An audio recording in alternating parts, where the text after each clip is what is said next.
Guys, आज मैं आप सबको एक ग्रेट लव स्टोरी सुनाने जा रही हूँ। शायद आप सबने भी अनेकों प्रेम कहानी सुनी, पढ़ी, शायद देखी भी होंगी। तो चलिए आज बात करते हैं एक ग्रेट लव स्टोरी की।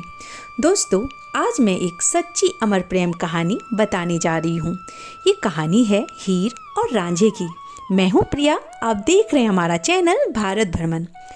यूँ तो एक से बढ़कर एक प्रेम कहानी जन्मी और अमर हुई, पर ये प्रेम कहानी दोस्तों मेरे दिल को छू गई। सोचा क्यों ना आप सभी दोस्तों के भी साथ शेयर करूं। तो चलिए बात करते हैं हीर और रांझे की। दोस्तों, प्यार को शब्दों में बयान नहीं किया जा सकता और ना ही इसकी कोई परिभाषा है। इसे सिर्फ महसूस किया जा सकता है।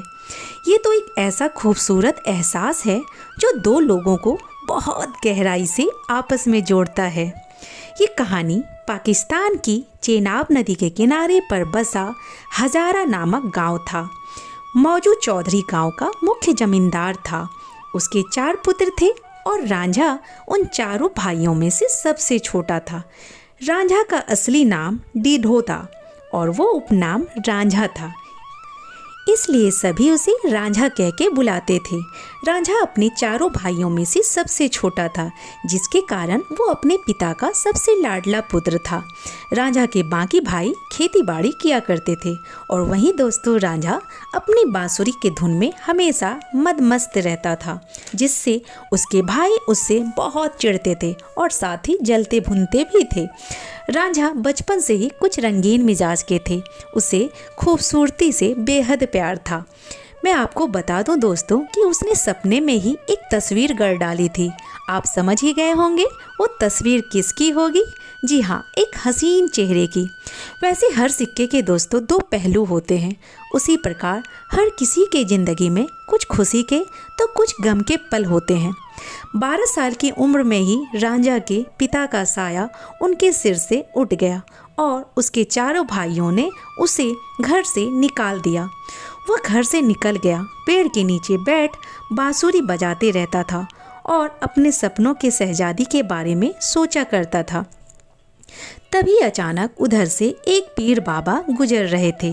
उसकी नज़र उस बैठे युवक पर पड़ा। उससे पूछा, बेटा तुम इतने दुखी क्यों हो, क्या बात है?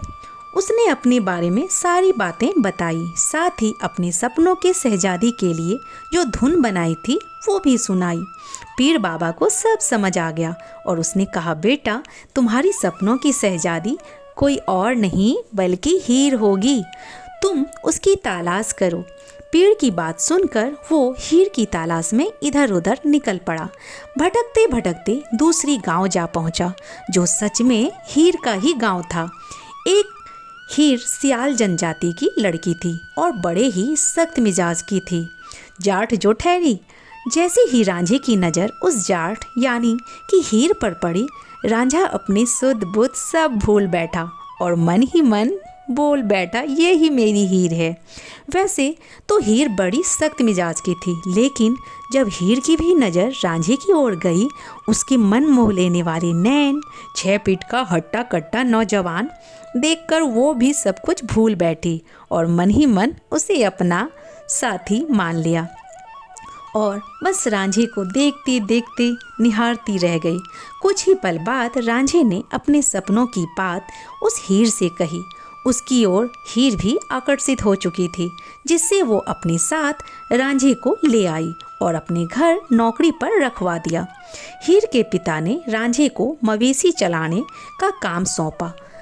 रांझा जानवरों को चराने जाता और बांसुरी बजाता, वहीं हीर उसके पीछे बांसुरी के धुन में खो जाती। धीरे धीरे कुछ दिन यूं ही चलता रहा कि एक दिन इसकी भनक हीर के चाचा को लग गई और सारी बातें हीर के पिता यानी कि चूचक और माँ मालकी को बता दी, जिससे वो दोनों आग बबूला हो गए। साथ ही रांझे को नौकरी से भी निकाल दिया और दोनों का मिलना जुलना बिल्कुल बंद करवा दिया। हीर को उसके पिता ने जबरन सैदा खेरा नाम के व्यक्ति से निकाह भी करवा डाली। ये खबर जब रांझे को मिली तो वो टूट गया और दर बदर भटकने लगा। एक दिन एक जोगी गोरखनाथ से मिला। गोरखनाथ जोगी कानफटा समुदाय से था।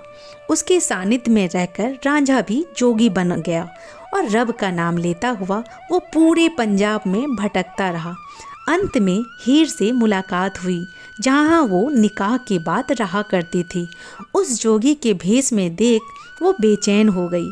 फिर अपने दिल को संभाले भिक्षा देने बाहर निकली। फिर रोजाना ही रांझा भिक्षा लेने के बहाने हीर के पास आता और हीर भी भिक्षा देने के बहाने उसे निहारती रहती। एक दिन हीर के भाभी ने ये सब देख लिया और सबको ये बातें बता डाली। कोई फकीर ये जोगी नहीं बल्कि रांझा है। तो सब ने मिलकर रांझा को बहुत बेरहमी से पीटा और गांव से भी बाहर भगा दिया। उसकी दुर्दशा देख कुछ सिपाहियों ने उसे चोर समझकर राजा के पास ले गए। जब राजा ने रांझे से सारी सच्चाई पूछी और सारी हकीकत का पता लगाया तो आपको बता दूं दोस्तों कि वो ऐसे प्रेमी थे कि वो राजा के सामने अपनी सच्चाई रखने के लिए जलते अंगार में अपना हाथ रख दिया, जिससे राजा ने आदेश दिया कि हीर की शादी रांझे से कराई जाए। राजा की आज्ञा के डर से उसके पिता ने भी मंजूरी दे दी, लेकिन शादी के दिन हीर के चाचा केदो ने हीर के खाने में जहर मिला दिया, जिससे कि वो दोनों कभी मिल ना पाएं। ये बातें जैसी ही रांझा को मिली वो दौड़ता भागता हुआ आया, हीर के पास जा पहुंचा, लेकिन बहुत देर हो चुकी थी। हीर वो खाना खा चुकी थी और वो धीरे धीरे मौत के आगोश में जा चुकी थी। रांझा अपने प्यार को इस तरह मौत के मुंह में जाते देख रह नहीं पाया और बचा हुआ खाना खा लिया, जिससे दोनों की मौत हो गई।